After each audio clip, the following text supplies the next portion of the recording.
Welcome to JK Tells a Story, where real-life dramas unfold. Sit back and enjoy today's tale. Friday lunch at Millhouse Tavern was a standing tradition. That's where the four of us gathered once a week, not to celebrate anything, but to share our troubles in the particular way that only men who've known each other since high school can manage. Badly, reluctantly, and over cold beer, we called ourselves the Last to Know Club. The membership was nothing to brag about. For middle-aged men from Dayton, Ohio, with one embarrassing thing in common, we all suspected our wives were cheating on us. Tom Hewitt, Dennis Walcott, Phil Stanton, and me, Gary Linden. We'd been friends since Fairview High, married our sweethearts straight out of senior year, and somehow kept the friendship alive through 20 years of careers, mortgages, and kids growing up faster than we expected. Between the four of us, we had 6 children. 2 of them were mine.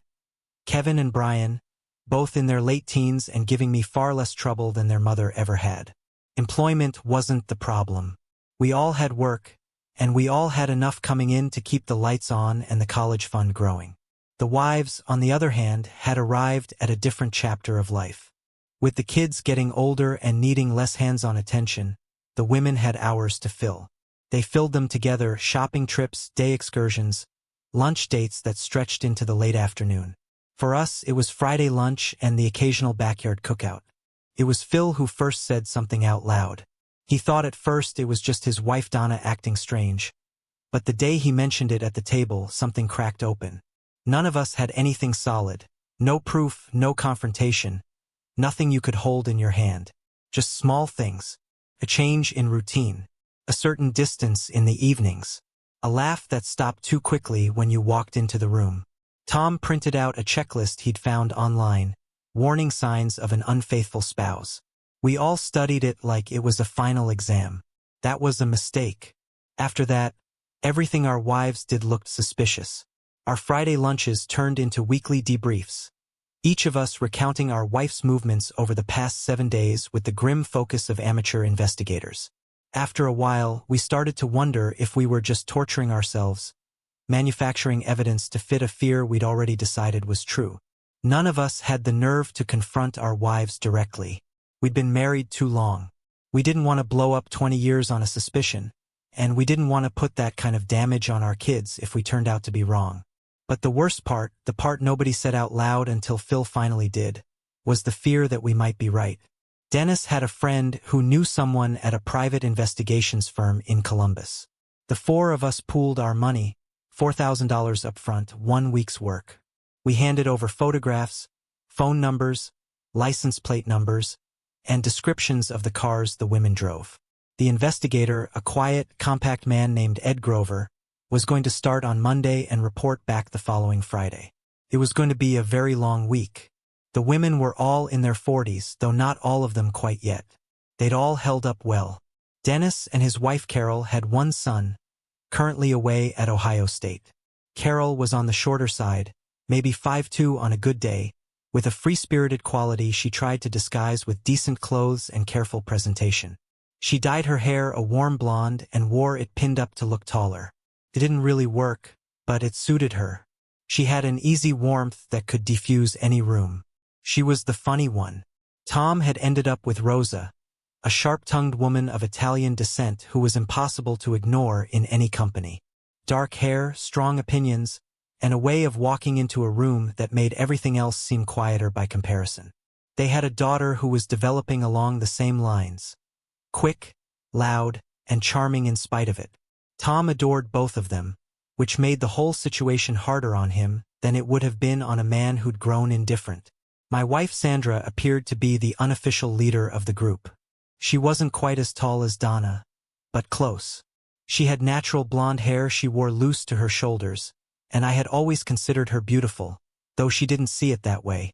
She'd had some acne as a teenager that left faint marks along her jaw, the kind that required a little extra makeup and a lot of self-consciousness. I had never once brought them up in 20 years. Not once.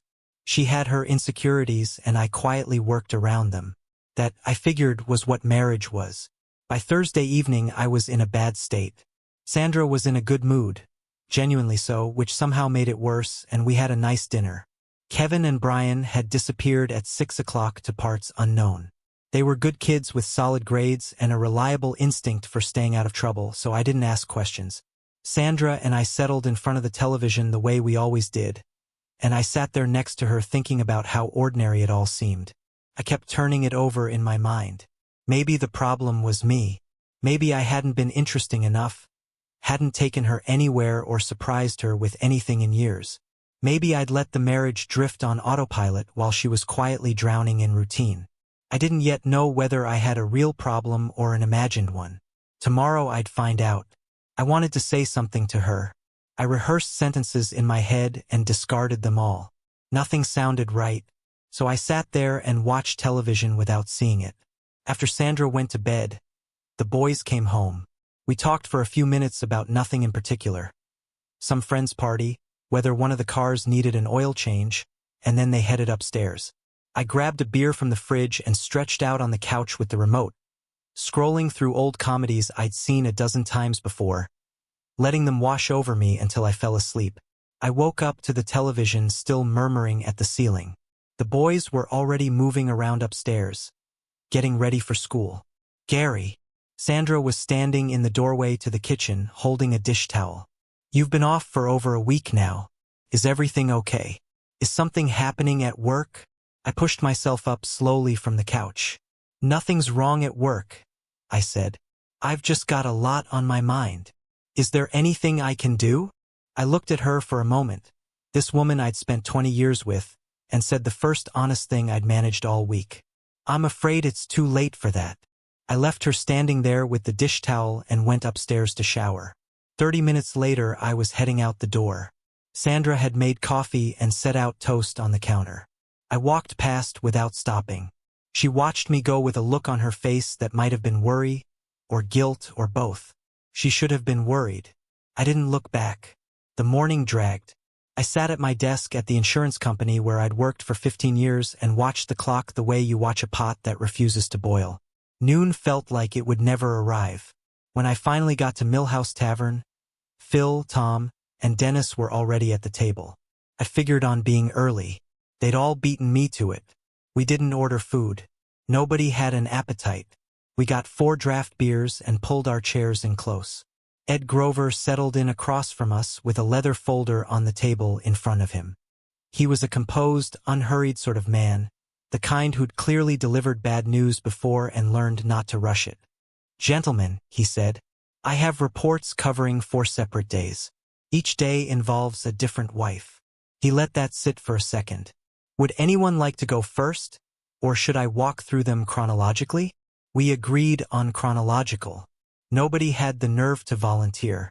Before I start, Ed said, one thing worth noting, only 1 wife per day was meeting someone. The other 3 were acting as cover. They'd all go out together and come home together. If one went shopping, the others would actually buy something while they waited. A clean rotation. If there had ever been a problem, they'd have been able to vouch for each other without missing a beat. He paused. Any questions before Monday? There were none. We were all very still. On Monday, all 4 women left together in Sandra's car. They dropped Rosa Hewitt at a house on Carver Street at around 10 in the morning, then continued on to the Westfield Mall. Ed opened his folder. The house on Carver Street is rented by a man named Scott Dolan. He works as a personal trainer at a gym called Fit Edge over on Commerce Boulevard. We later determined that a cell phone call was placed to that address approximately 10 minutes before Rosa was dropped off, from a prepaid phone with no registered owner. The same phone was used to signal each appointment during the week. Tom had been sitting quietly, but the color had been leaving his face since Ed started speaking.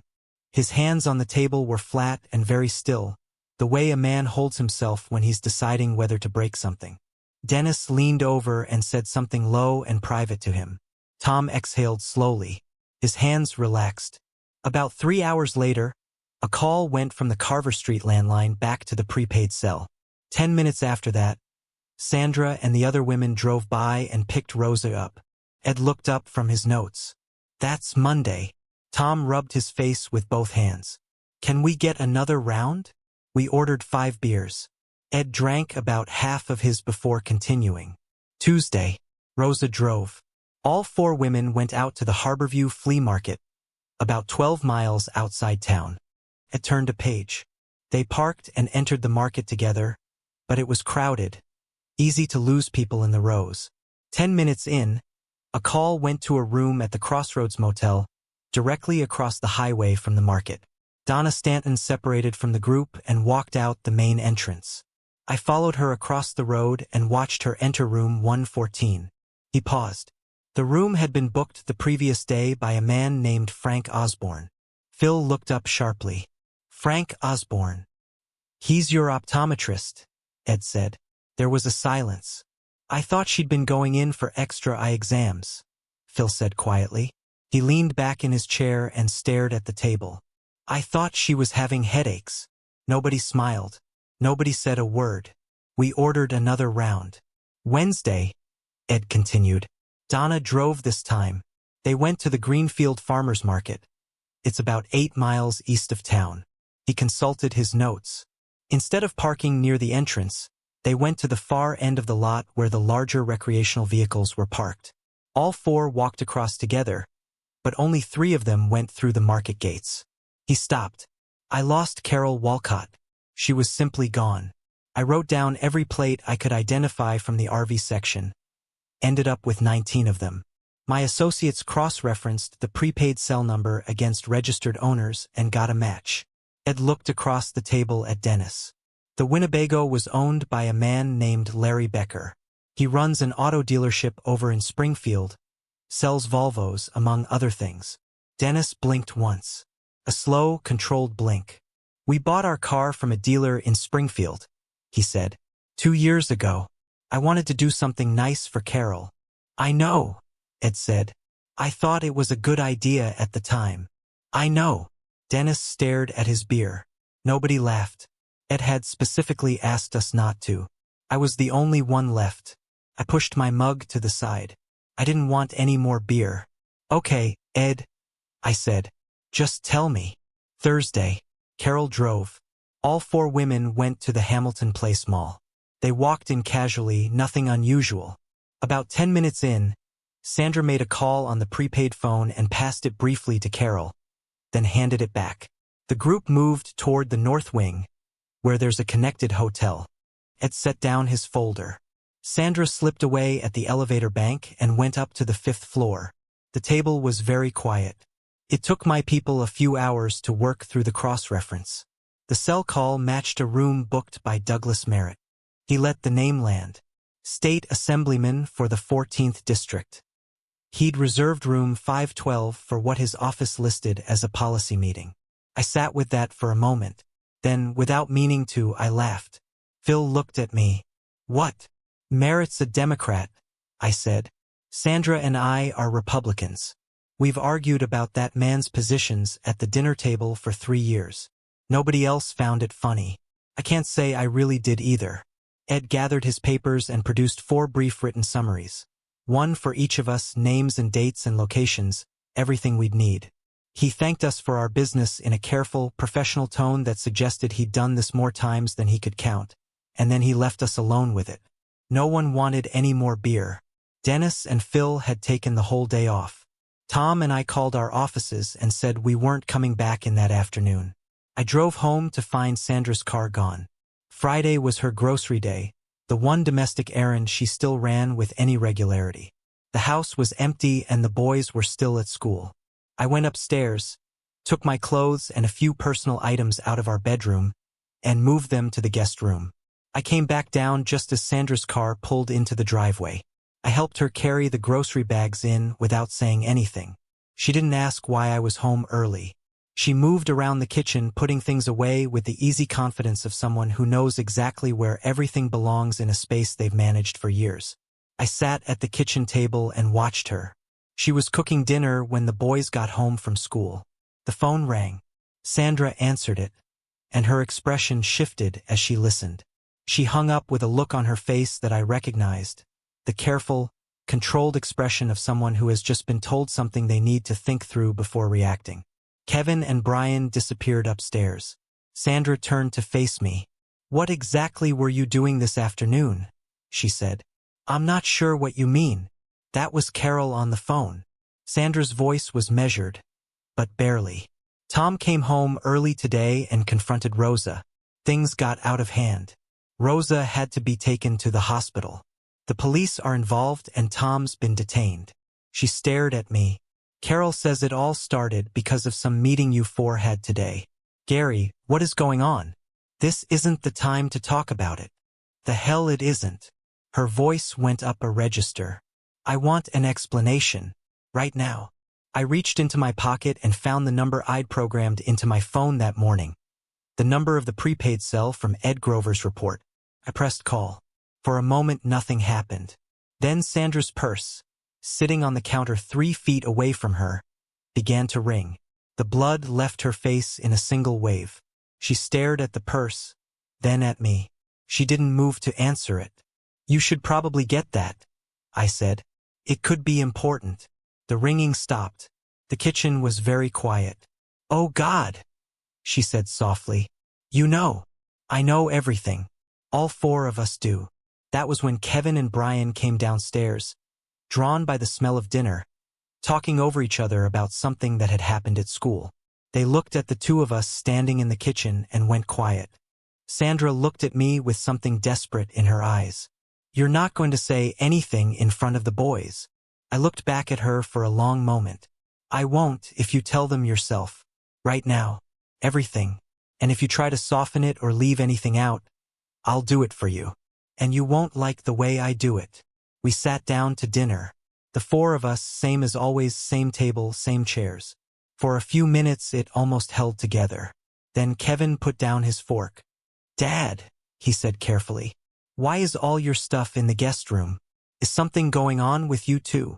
Both boys were watching us. Sandra hadn't known about the room. I watched her register it. Let your mother explain, I said. Sandra set her fork down and folded her hands. She looked at the boys with a composed, rehearsed expression. Your father and I have decided it might be good to have a little time apart for a while. It's just temporary. You boys don't have anything to worry about. I looked across the table at her. I'm sorry, Sandra. That's not going to be enough. Gary, that's the best I can do right now. Either you tell them the truth or I will. She was flustered now, that careful composure cracking at the edges. She couldn't tell how much I knew, and she didn't want to say more than necessary in front of our sons. I'm sorry. I can't. I put my fork down on my plate. Yesterday afternoon, I said. Your mother spent several hours with her boyfriend at a hotel on the north side of town. The table went completely silent. Sandra was staring at her plate. She didn't appear to be breathing. Kevin and Brian exchanged a single look, pushed back their chairs, and walked out through the front door together without a word. That was cruel, Sandra said very quietly. I gave you a choice. They're your sons. They're both old enough to know the truth. I stood up and started clearing the plates. Nobody had eaten anything. Everything went into the trash. I'll move out of the guest room as soon as I find a place. You can have the bedroom back. Sandra started crying. Not the theatrical kind, but the quiet, exhausted kind that's harder to watch. She went upstairs. 20 minutes later, she came back down with a small bag and her coat. Where are you going? I asked. To Brenda's. I watched her drive away. It was early evening and the neighborhood was perfectly quiet, the kind of quiet that feels like it's waiting for something. I sat in the living room with a beer and the television on, not watching it. By the time the boys came home well past midnight, I was still in the same chair. They looked at me on the way through and went upstairs without a word. The next morning I was still on the couch when the doorbell rang. Dennis and Phil stood on the porch with coffee and a box of pastries from the bakery on 5th. Dennis set them on the kitchen table and the 3 of us sat down. Phil spoke first. Tom's still in county. His parents are working on bail. Rosa's been discharged. She and her daughter are staying with Rosa's family for now. We don't know yet whether she'll press charges. Dennis nodded slowly. When I got home yesterday, there was already a voicemail on the machine. Carol had called Donna, left a message saying she knew I was in the loop now, whatever that meant. Half her clothes were gone when I checked the bedroom. No note. I don't know where she is. He paused. At least the girls are at school. That's something. I looked at Dennis. He'd always been the most even-tempered of us. The one who drove under the speed limit and never argued with anyone. He looked like a man who'd slept about 2 hours. Carol called me this morning, Dennis said, his voice flat. Said she was going to visit her parents in Findlay for the weekend. Said she'd call when she got there. He turned his coffee cup in his hands. She didn't call. I'm in the same position, I said. Sandra packed a bag and went to her sister's. I don't expect to hear from her soon. Phil had been quiet. He looked up. How did they find out so fast? How did they know we were onto them? I thought about it. Tom went straight home and confronted Rosa. Rosa managed to call Carol before things got bad. Carol called Sandra around dinner time. I heard Sandra on the phone. She probably called Donna too. We spent the rest of the morning talking through it. Kevin and Brian came down at some point and sat at the edges of the conversation, listening without joining in. After Dennis and Phil left, I sat the boys down and told them what I knew, plainly and without editorializing. I didn't try to influence how they felt about their mother. I didn't need to. They said they wanted to stay in the house until they finished school, and they'd rather be with me than with her. I said that was fine. Sunday, the three of us worked in the yard all day. Mowing, trimming, stacking firewood. We didn't talk about any of it. Sandra didn't call. Tom called to say he was out on bail. Rosa had taken out a restraining order against him. He sounded like a man who'd been hollowed out and was only now beginning to understand the shape of what was left. A few days later, Tom came by before I left for work and we drove over to the IHOP on Wilmington Pike for breakfast. He looked better than he had, not good but functional. Rosa had agreed to drop the charges if he'd sign a no-fault divorce agreement. From his perspective, that wasn't much of a concession. He was going to get the paperwork started that afternoon. I told him I'd been thinking the same way. In my mind, the marriage had already ended. I just hadn't formalized it yet.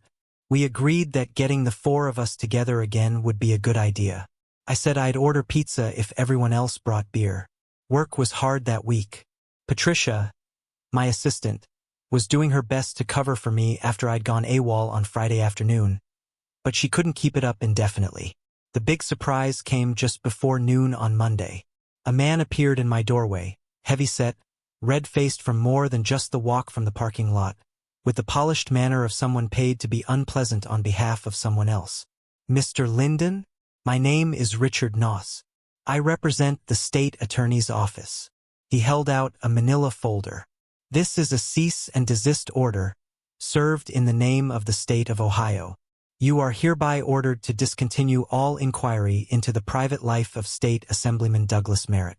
Any further intrusion will be considered criminal harassment and prosecuted accordingly. I took the folder without looking at it. I appreciate you coming all this way, Mr. Noss, though I should mention, Assemblyman Merritt is a public official. My understanding has always been that public officials are subject to a somewhat higher degree of public scrutiny than private citizens. But maybe I'm wrong about that. I'm not a lawyer. Something shifted in his expression, a brief recalibration. I suggest you read the order carefully, he said. I'll do that. I smiled pleasantly. Thanks for stopping by. He left. In the doorway he slowed down for just a second, as if reconsidering something, and then kept walking. I left work early, drove to Columbus, and spent the afternoon visiting television news stations. There were 4 major network affiliates in the Columbus area, plus several smaller regional outlets. Of the major 4, 3 were genuinely interested in the cease and desist order. 2 of them sat me down in front of a camera. I was careful about what I said. I didn't enjoy dragging Sandra into it. She wasn't a public figure and I still felt, in some vestigial way, protective of her. But Merritt had handed me no other option. He'd played a card and I played one back. On the drive home, I passed 3 smaller stations that had already picked up the story from the wire service. I tuned into a talk radio program just as the host was reading out Merritt's name. The assemblyman, according to his office, was on an unscheduled personal vacation. When I got home, Sandra had been there in my absence. Half the closets were empty. She'd left a note on the kitchen counter explaining that she'd be staying with her sister indefinitely and would contact my lawyer to discuss the house. I put the note in the kitchen drawer and went to check on the mail. The boys came home just after 5. We were civil to each other in the easy, slightly formal way that had replaced our old dynamic.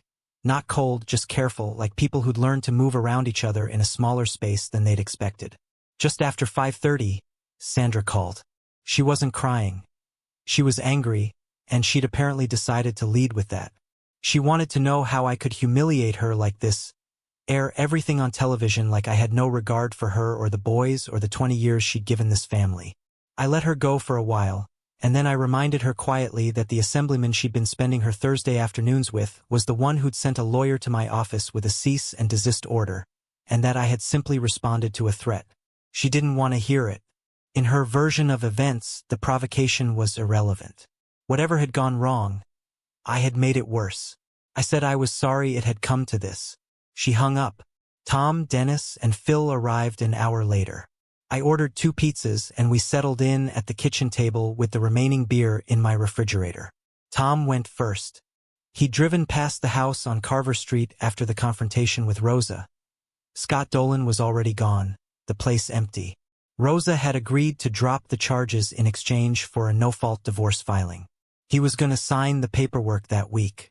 Phil spoke next. Frank Osborne, the optometrist who'd been meeting Donna at the Crossroads Motel, had apparently cleaned out the previous month's cash deposits from his practice before disappearing. Phil had done the math. Somewhere north of $50,000, belonging to the practice's owners, was gone along with him. Donna, Phil was fairly certain, was with him. He'd canceled their shared credit cards, but not before she'd used one at a motel in southern Indiana. He'd reported the activity to the police. Dennis told us about the Volvo. It had turned up parked in front of Carol's parents' house in Findlay, just like she'd said. The car was fully insured, and the payout would more than cover the current market value. Carol still hadn't called. Dennis hadn't reported it missing. He was thinking about it. He smiled in that slow, private way of his. We all understood what it meant. Larry Becker, the man from the Springfield dealership, the one with the Winnebago at the farmer's market, was going to hear from Dennis eventually. I filled them in on the Merritt situation, the cease and desist, the television stations, the wire service. We talked through strategy for a while and then ran out of things to say and ran out of beer at approximately the same time. The next morning I skipped work entirely. Patricia called my cell before I'd even left the house. There were some official-looking visitors already in the parking lot, apparently connected to the state AG's office.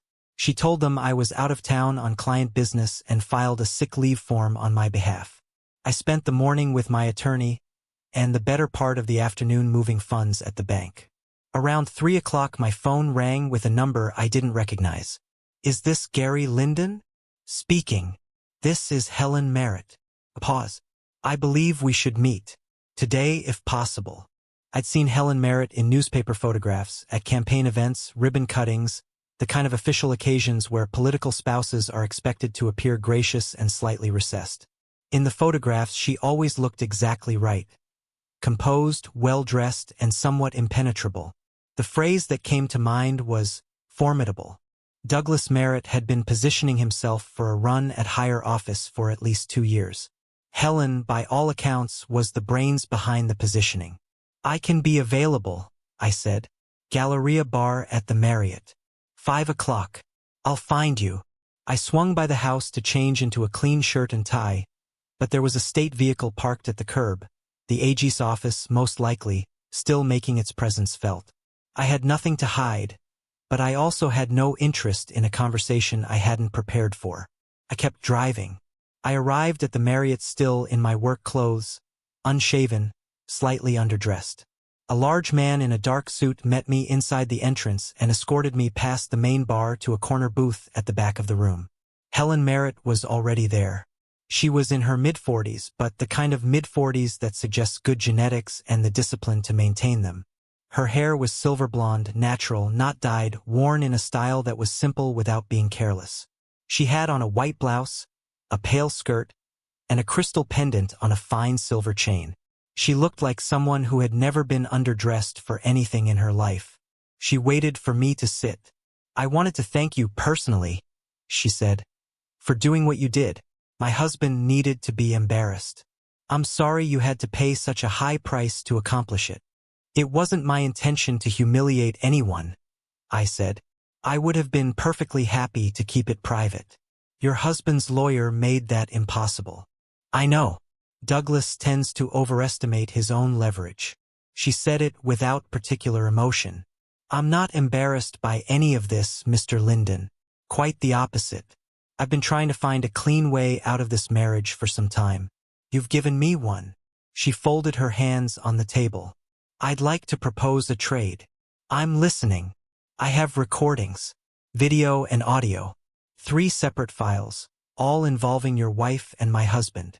She watched my face as she said it. "They're detailed. I'd be willing to provide copies for use in your divorce proceedings, provided you agree to make them available through channels that will cause Douglas maximum discomfort. Publicly, if possible." I sat with that. "I'm willing to use them in the divorce. The public piece, I'd have trouble doing that to Sandra. Whatever she did, I understand," Helen said. "Watch the recordings first. The last one includes a phone conversation Douglas had immediately after your wife left. You may feel differently." I turned my gin and tonic in my hands. "All right." A small brightness came into her eyes. "Douglas holds a title, Mr. Linden, but he doesn't hold nearly the power he thinks. I'll make sure the police and the AG's office have better things to do than worry about you." She slid 3 USB drives across the table. "Copy them. Edit them however you see fit. The 3rd one has audio files as well. You have my complete trust to handle this fairly." I put the drives in my jacket pocket. "Will I see you again, Mrs. Merritt?" She considered that with a faint smile. "Do you feel it's necessary? Or do you simply want to?" I said it badly. I didn't mean it the way it came out. "Oh, now my feelings are hurt." She smiled, and for a moment she looked considerably less impenetrable. "Friday evening. Same table. And this time we're ordering dinner." I smiled back and nodded. When I got home, the government vehicle was gone. Kevin and Brian had made dinner, something unbalanced and enthusiastic, the kind of meal that runs heavily toward the foods they personally enjoyed. I was touched by it. We watched a movie afterward, and the evening was almost normal. Later, after the boys went to bed, I sat at the kitchen table and went through the drives Helen Merritt had given me. The video content was largely unremarkable. Long stretches of nothing punctuated by moments of more than I wanted to see. I moved through it quickly, looking for what could be used and what needed to be cut. The 3rd file was the one she'd mentioned. Near the end, after Sandra had gone, there was a one-sided phone conversation. Douglas Merritt calling someone, not knowing or not caring that he was still being recorded. I listened to it twice and then made a separate copy. It was not a kind conversation. I set my beer down when it was done and sat quietly for a while. I was back at work by 8 the next morning, running on about 3 hours of sleep. I stopped at the florist on the way in and bought Patricia a bunch of daisies, her favorite, which she'd once mentioned exactly once and I'd somehow remembered. By the time I arrived, she'd already fielded 2 calls from the AG's office on my behalf. She accepted the flowers without comment and went back to her computer. By noon, a producer from Channel 7 had reached out directly. He was interested in the recordings, and I drove over to the station that afternoon. He was careful to explain that most of the video content was not broadcastable under FCC guidelines, and I said I understood. I asked, in passing, whether there might be other platforms where it could end up. He understood what I was asking without my having to say it, and shook my hand. I gave him a 2nd drive with edited audio excerpts. He promised me it would be handled the way I wanted it.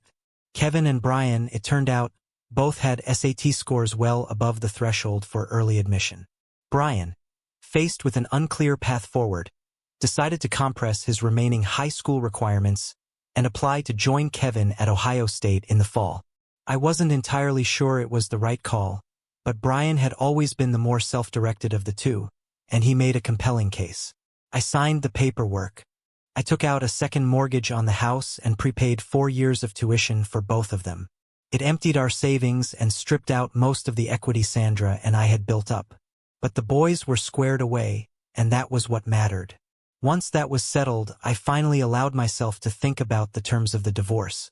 Sandra was not going to be happy. The Friday dinner with Helen came and went. Easy conversation, decent wine, a cab ride home on her part since she'd given her assistant the evening off for a family event. She kissed me on the cheek when we said goodnight, same as before, and I drove home with the radio off thinking about nothing in particular. Or so I told myself. The days after settled into a kind of grinding forward motion. Patricia was still covering for me, but I couldn't keep asking her to.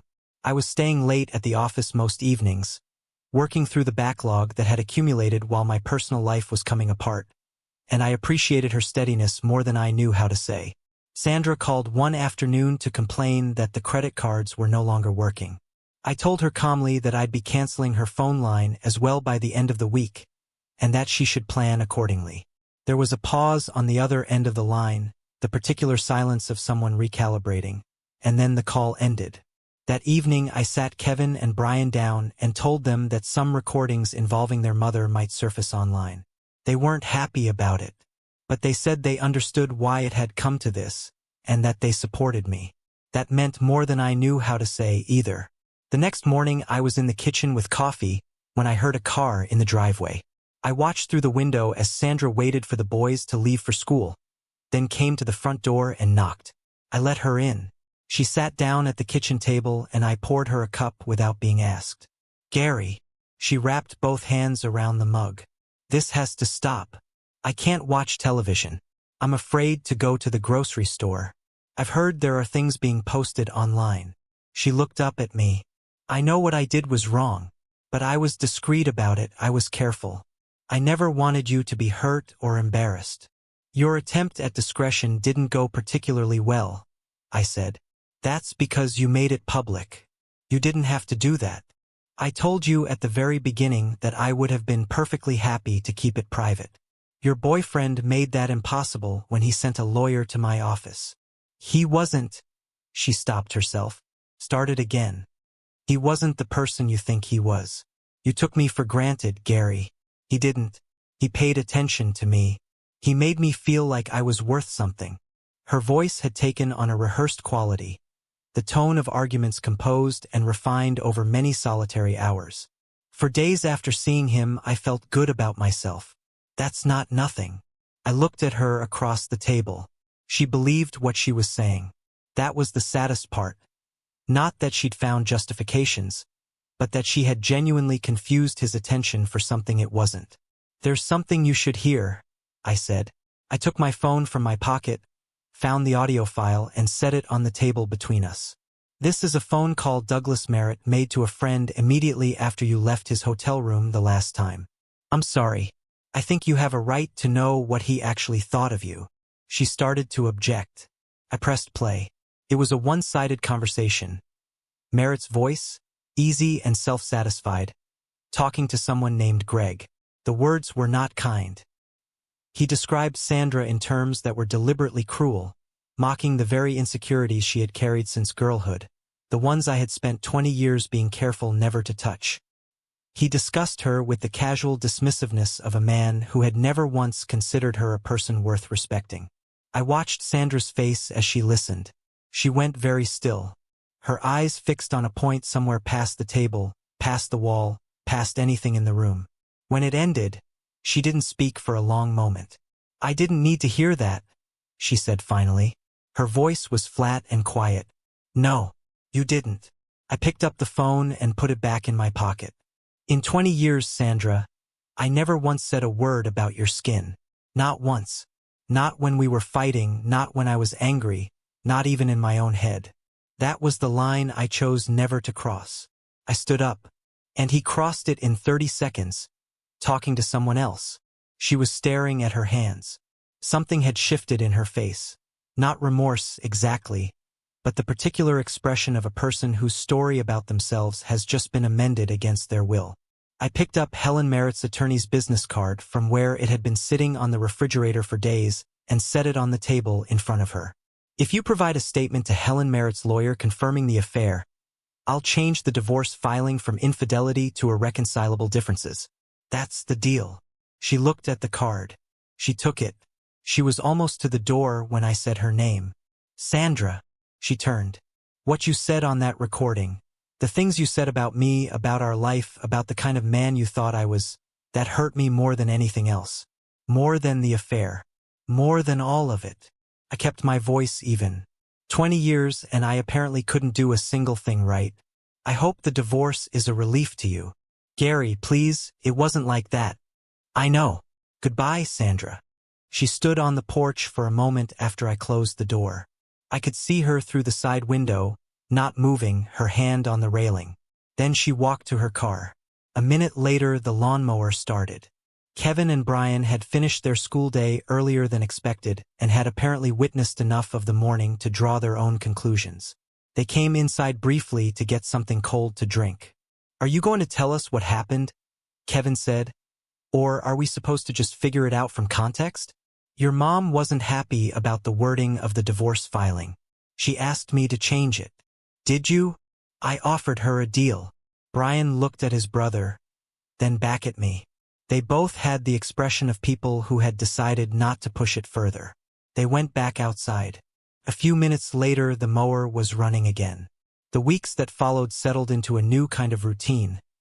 Quieter, stripped down, more honest than anything the house had contained in years. Brian had completed his coursework early enough that he no longer needed to attend school daily, and he'd picked up weekend work with a local landscaping crew. Kevin still had to put in his attendance hours, which he described as the longest academic experience of his life. They teased each other about it in the particular relentless way of brothers who are still, despite everything, basically happy. The house went on the market. A realtor friend came by to put up the sign, and I watched from the window without any particular feeling. I had paid off the boys' tuition already. If the sale covered the realtor and closing costs and left me with something on the other side of zero, I'd consider that a reasonable outcome. Around this time, news filtered through about the other members of the Last to Know Club. Frank Osborne, Donna Stanton's optometrist, had emptied the previous month's cash deposits from the practice before disappearing. The amount was somewhere north of $50,000, none of which belonged to him. Phil had tracked a credit card charge to a motel in southern Indiana. Donna was with him. The police had been notified. Tom returned from a trip to Nitro, West Virginia, with a quiet, settled expression that suggested the journey had gone the way he'd intended. Scott Dolan, it turned out, had sustained some injuries over the weekend, reportedly the result of an unprovoked attack by unknown parties, according to his statement to police. Tom said nothing about it directly. None of us asked. Rosa eventually withdrew the divorce petition, though what that meant for their marriage going forward was something none of us felt qualified to predict. Phil filed Donna's divorce papers while she was still being held in Clarksville, Kentucky, following her arrest with Osborne. He closed the joint accounts, packed what he needed, and relocated to Florida. I never learned what happened to Donna after that. I didn't ask. Dennis handled things in his own methodical way. Carol's Volvo turned up at her parents' house in Findlay, just as she'd said. The insurance payout was generous. Dennis never officially reported it missing. He also never said explicitly what became of Larry Becker, the man from the Springfield dealership, but several weeks later there was a brief item in the local news about a recreational vehicle that had caught fire in a parking lot at the Greenfield Farmers Market. The vehicle was registered to a businessman named Lawrence Becker. Arson was suspected. I found this out while I was pulling a beer from the refrigerator on a Tuesday evening, watching the news with the sound low. I turned off the television and got a second beer. Sandra called on a Friday afternoon after she received the for sale listing. I told her she was welcome to take any furniture she wanted, and that we'd split the proceeds 50-50. She didn't argue about the house. I think by then she understood that the chapter was closed. She called again later when the divorce papers arrived, unhappy with the language. I reminded her about the deal I'd offered. She said she'd think about it. That evening I had dinner with Helen Merritt for the second time. She was already at the corner table when I arrived, and she looked, there's no other word for it, radiant. Her hair was perfect, her dress understated and exactly right. As I crossed the restaurant toward her, I realized I'd been looking forward to this more than I'd admitted to myself. "No assistant tonight?" I said, settling in across from her. "I gave him the evening off. He's been working long hours." She tilted her head slightly. "You may end up having to drive me home. Mind how you go with the drinks." It sounded like an invitation. I wasn't sure that was entirely an accident. We ordered a bottle of Portuguese rose and worked through most of it over a long, easy dinner. She mentioned, at one point, that a written statement from Sandra confirming the affair with Douglas would accelerate her own divorce proceedings considerably. I said I'd already made that offer. Helen didn't order the lobster. I paid the bill. I drove her home and walked her to the door, and when I leaned in and kissed her on the cheek, she didn't move away. We stood there for a moment in the light from the porch. On the drive home, I found myself thinking about ways to see her again soon. It was a pleasant problem to have. The following weekend, Sandra appeared at the house again, this time while the boys were in the yard. Kevin and Brian acknowledged her with the stiff, effortful politeness of young men trying to be fair to someone they weren't ready to forgive, and then excused themselves outside. The lawnmower started almost immediately. Sandra sat down at the table. I gave her coffee. We talked for a long time, longer and more honestly than we had in years. She told me she hadn't loved Douglas Merritt. She said she'd wanted to matter to someone who seemed to have everything, and that in pursuing that she'd done things she wouldn't have otherwise done. Things she knew were a form of self-betrayal even as she was doing them. She said she wished she could fix it. I listened to all of it. I refilled her coffee. And then I told her, quietly, that what had hurt me most wasn't the affair itself but the recording.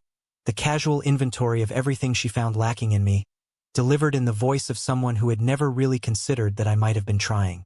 She cried. Not dramatically, just the quiet, internal kind. I handed her a napkin. "I'm sorry, Gary," she said. "I'm sorry you saw any of it." "I know." She took the business card for Helen Merritt's attorney from her purse. She'd been carrying it, I noticed, and set it on the table. Then she stood up and walked to the door. I didn't stop her this time. After her car left the driveway, the boys came back inside, collected cold drinks from the refrigerator, and leaned against the counter looking at me. "So," Kevin said, "she signed off on the statement for Helen Merritt's lawyer." Brian nodded slowly. "And the divorce wording?" "I'm changing it." They exchanged a glance. Neither of them said anything else. They went back outside, and after a while the mower started up again, and the sound of it was almost peaceful.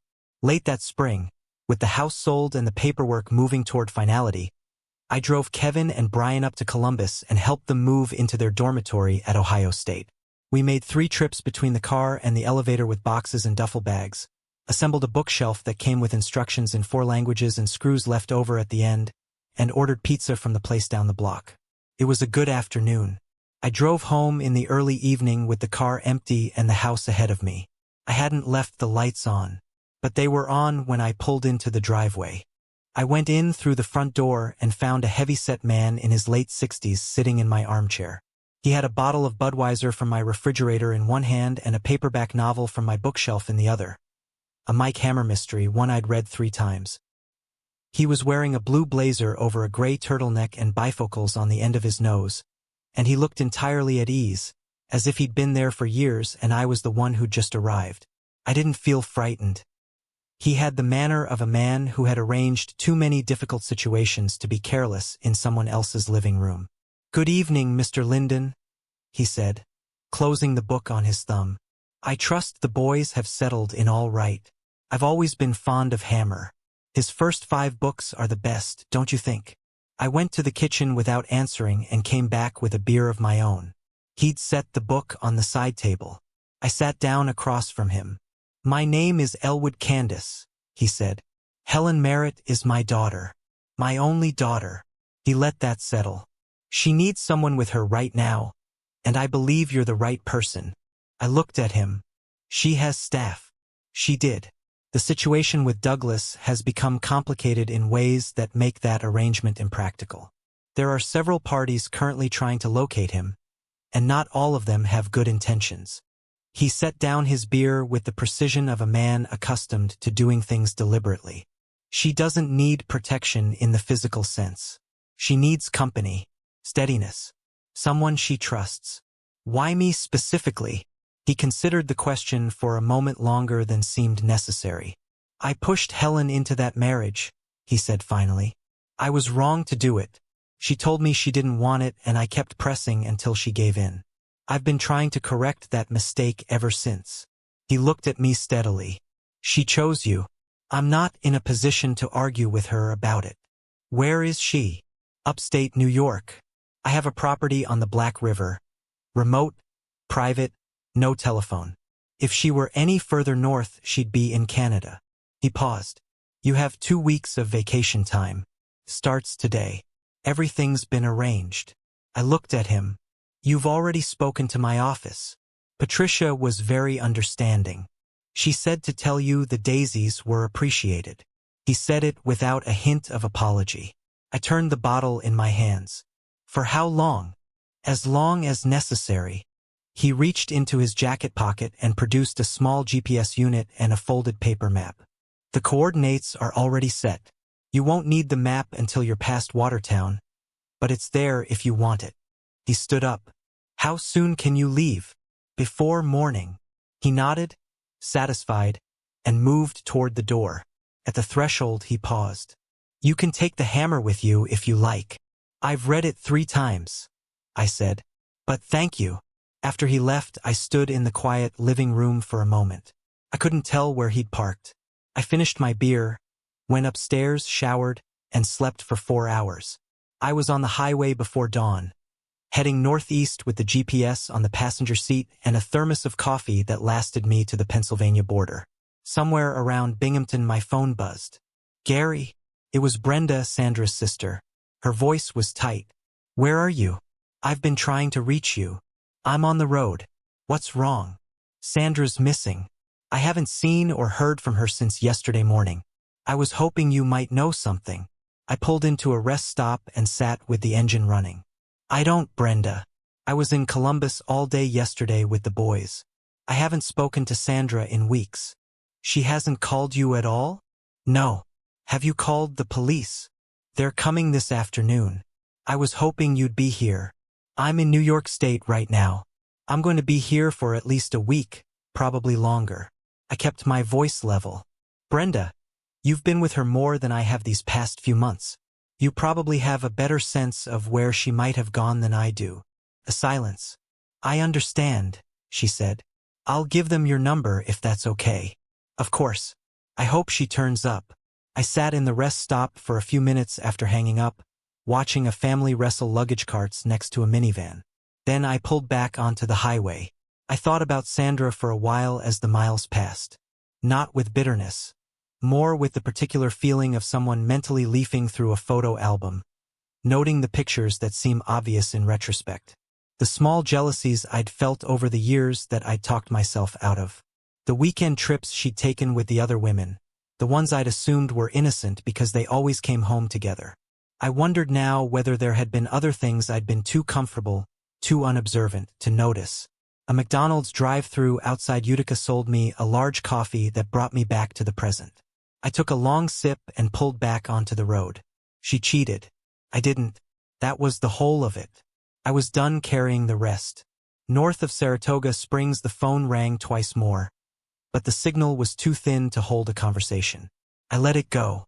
The GPS took me off the main road just past Watertown, down a county route that narrowed to a single lane, then onto a gravel track marked by a rusted mailbox with no number.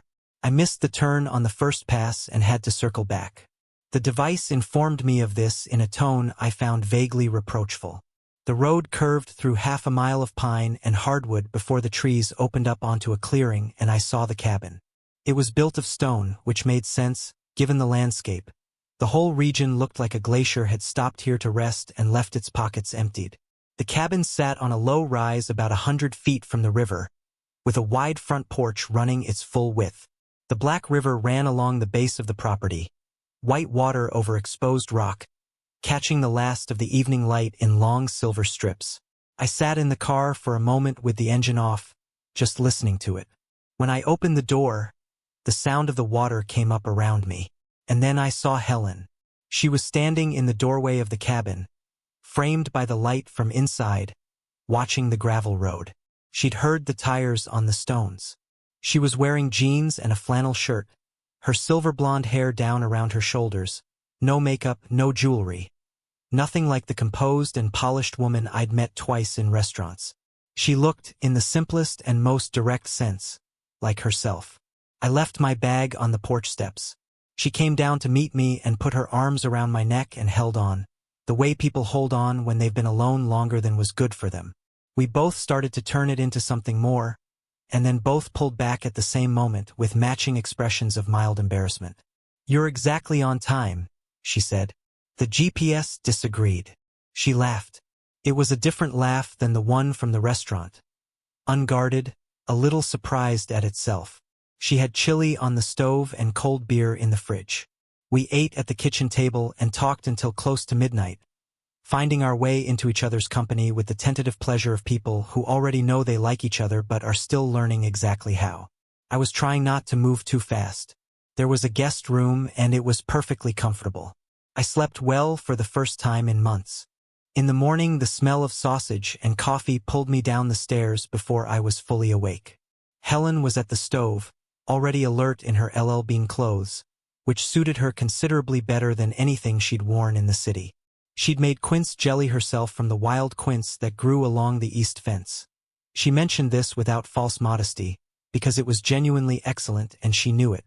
We spent the morning walking the property, several hundred acres of it, bounded by the river on one side and the county road on the other.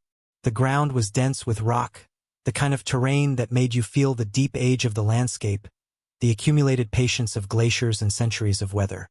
After lunch, Helen took me to a small side room off the back of the cabin. It was filled floor to ceiling with fishing equipment. Rods, reels, vests, waders, boxes of hand-tied flies organized by species and season. Her father's, she explained. Her eyes went to my face as I took it all in, and something in my expression apparently told her everything she needed to know. 2 weeks, she said, is not going to be enough time. I reached out and picked up an old bamboo fly rod that had been leaning in the corner. A beautiful, weathered thing, 50 years old at least, most of its guides cracked or missing, exactly perfect for the project forming in my mind. In a corner I found a matching broken spinning rod that might yield the eyelets I needed. An old Mitchell reel needed cleaning and oil but was otherwise sound. I spent the afternoon in the equipment room making my plans. Helen made spaghetti for dinner and we ate it by the fire. It was summer but the evenings were cool enough for it, and the fireplace made the whole room feel contained and honest. We burned half the popcorn in her Grey Tant's antique popper and laughed about it for longer than the situation warranted. The fire was burning low when Helen set down her wine glass and looked at me. "You're not going to make me spend the whole week alone, are you?" As it turned out, I missed the early fishing the next morning. By the time we emerged it was closer to noon, and breakfast had become brunch. I was not particularly sorry about this. Helen insisted I go fishing after we ate. She claimed she needed to rest. I spent 20 minutes turning over stones along the bank, collecting the caddis larvae that trout in this water couldn't resist. The state might have had an opinion about this method. The state was not present. In under an hour I had 4 good-sized brookies. We had them for dinner that night with home fries and a Mateus rose that Helen had brought especially. She set the table with care and lit a candle, and we sat across from each other in the light of it and ate slowly. Things could not have been better than they were right then. 5 days passed in the way that only the best days pass, quickly without feeling short, each one distinct and whole. We established a rhythm. Mornings of coffee and conversation, afternoons on the river or walking the property, evenings by the fire. The world beyond the county road existed only in the abstract. We still had more than a week left of the vacation Elwood had arranged, and neither of us was in any hurry. But on the 5th day the supplies were running low and I suggested a trip into Plattsburgh. We sat in a booth at a diner on the main street and worked through burgers and fries while the phone caught up on a week of signals. I got through to Brenda. "Sandra's been found," she said. "She's talking to the FBI." "What?" "Something to do with Douglas Merritt. His finances, apparently. They've been looking for him and she..." I don't know the details, Gary. I just know she's with them. I said I was glad she was safe, and I meant it. Then I called my attorney, who told me the divorce was moving on schedule with no complications anticipated. Then I called the realtor, who had an offer on the house but needed both signatures. Sandra had already agreed to the sale in principle. The problem was getting her to actually sit down and sign the paperwork while she was apparently occupied with federal agents. My attorney said he'd track her down. I said I'd come in the next day to sign my half at least. Helen, it turned out, didn't need me to drive back. She made a phone call from a payphone outside the diner, the cabin's landlessness apparently having its deliberate limits. And by the following morning we were at the Plattsburgh Regional Airport, where a small private jet sat on the tarmac with its door open. Your father's? I asked. It has its advantages, she said pleasantly. 2 hours later we were in Dayton. I spent the afternoon at the attorney's office and signed the house papers. Helen spent it with her father. The closing wouldn't be finalized for another few weeks, so I still had the keys and access until then. We met back at the house that evening. Mostly empty now, echoing slightly, the kind of place that's already stopped being yours before you've officially given it back. And 3 hours after that we were back on the road heading north. Helen had restocked 2 cases of Foster's, several bottles of good wine, and provisions enough for another week. She had also, she mentioned as we loaded the car, bought some new things at the boutique near the airport which she declined to specify further. I didn't ask. It felt right, coming back up the gravel road toward the cabin in the dark. The headlights swept across the stone front and the river glittered beyond it, and I had the particular feeling, rare and not to be argued with, of arriving somewhere that had been waiting for you. 2 weeks after that, Elwood had quietly extended the arrangement without being asked, and neither of us had objected. He drove up the gravel road in a sensible sedan and appeared at the cabin door with an envelope in his hand and that same settled, unhurried expression he'd worn in my living room. He had my final divorce decree. The marriage was dissolved, the paperwork clean, the matter closed. He also had a death certificate. Douglas Merritt had been found in the shallows off Montego Bay, Jamaica. The circumstances were unclear. No one could explain what he had been doing there or how he had come to be in the water. The FBI, Elwood said with careful neutrality, had concluded their involvement with Sandra. She was back at Brenda's. He mentioned that all the furniture and belongings from the house had been put into storage pending disposition. He didn't say whether Sandra had collected any of it. I didn't ask. Your position at the company is still open if you want it, he said. He set the envelope on the kitchen table. No pressure. No timeline. Helen came in from the back of the cabin and stood in the doorway listening. She looked at her father and then at me. Elwood Candace looked at his daughter with the expression of a man who has finally, after a long series of poor decisions, managed to do something right. He stayed for coffee, told us 2 stories about the property's history that turned out to be genuinely interesting, and then drove back the way he'd come. Helen and I sat on the porch for a long time after he left, watching the light change on the river. The water was low and clear in the late summer heat, running steady over the pale rocks, and in the long evening shadows I could see the dark shapes of trout holding in the current, waiting for something worth rising to. I was already looking forward to winter on the Black River. Thank you for your viewing. See you next time. If you enjoyed this, subscribe to JK Tells a Story for more tales.